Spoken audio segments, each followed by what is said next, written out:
តោះយើងមករៀនកាត់តវីដេអូដូចខ្ញុំបង្ហាញដល់ទាំងអស់គ្នាមិញអញ្ចឹងណាអញ្ចឹងងាយស្រួលមែនតើលទ្ធផលអីអញ្ចឹងគាត់ឯងសាកល្បងនៅក្នុងការកាត់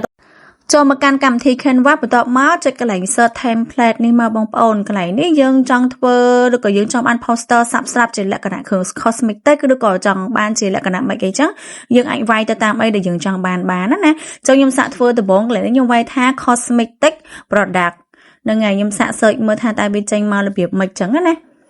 អូខេអញ្ចឹងបើយើងលក់កៅអៅអីយើងវាយកៅអៅអញ្ចឹងទៅសេចតែយើងឯងបន្ទាប់មកខ្ញុំឃើញកន្លែង background នេះតំណងណាអញ្ចឹងខ្ញុំ select តើមកបង select លើវាចុចពាក្យ BG remover អូខេ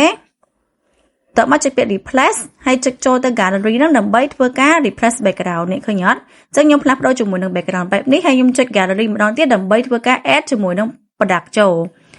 អូខេអញ្ចឹងកែទាំងស្រុងហ្មងណា search cosmetic តែដល់ពេលធ្វើជា product ទូរស័ព្ទវិញ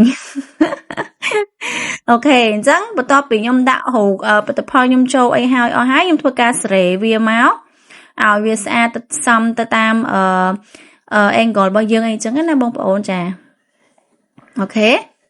ហ្នឹងហើយអញ្ចឹងបន្ទាប់មកបងប្អូនទៅវាយ headline អក្សរលើនេះមកអញ្ចឹងកន្លែងហ្នឹងបងប្អូនចង់ដាក់ topic អីក៏បានដែរសេចតែចិត្តបងប្អូនដាក់ទេអញ្ចឹងណាបើដូចខ្ញុំចេះខ្ញុំសាកដាក់ចេះខ្ញុំដាក់អីណានេះជះ$8ទិញទូរស័ព្ទដៃមួយគ្រឿងអីចឹងទៅហ្នឹងស៊ីសងលើបងប្អូនទេហ្នឹងហើយ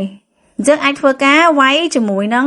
headline របស់យើងចូលបានអញ្ចឹងណាបន្ទាប់ពីបងប្អូនវាយឲ្យបងប្អូនអាចសេរី font សេរីអីបានណាកន្លែងនេះធ្វើការ select វាទៅហើយចុច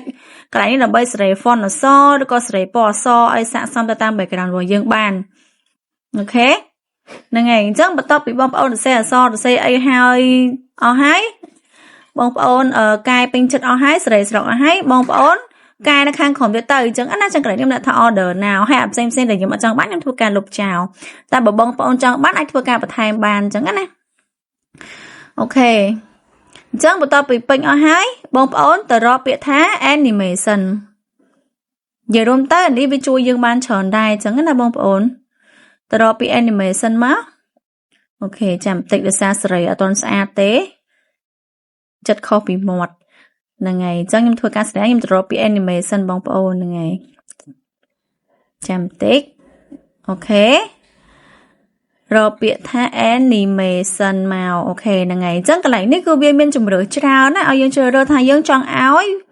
វីដេអូរបស់យើងលោតចេញបែបម៉េចអញ្ចឹងណាអញ្ចឹងបងប្អូនអាចជ្រើសរើសបានអញ្ចឹងនេះគឺល្អសម្រាប់បងប្អូនដែលគាត់លក់ផលិតផលអាច convert ពី product របស់យើងទៅជា animation បានធ្វើឲ្យវីដេអូរបស់យើងកាន់តែទាក់ទាញអញ្ចឹងណាអរគុណច្រើនបងប្អូន